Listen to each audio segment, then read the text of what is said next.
যিশু এবং তার শিষ্যেরা বৈৎসইদা নগরে চলে এলেন।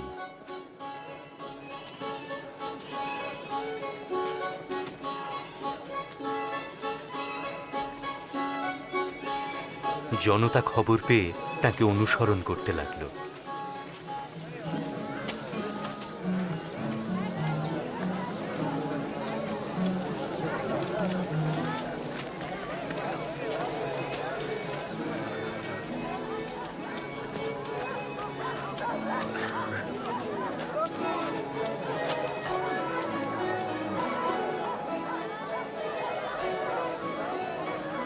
বেলা শেষে পিতর এসে বললেন, প্রভু, এবার এদের যেতে বলুন। আশেপাশে গ্রামে গঞ্জে গিয়ে এরা খাওয়া দাওয়া সেরে নিক। এখানে তো কিছুই পাওয়া যাবে না, এটা একেবারে নির্জন জায়গা। তোমরাই বরং এদের কিছু খেতে দাও না। আমাদের কাছে তো শুধু 5টা রুটি আর 2টো মাছ আছে।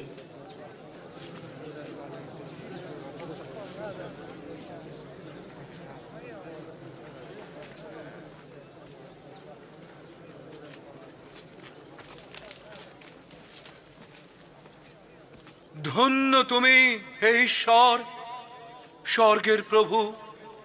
তোমার দয়াতেই এ পৃথিবীতে আমরা খাদ্য পাই।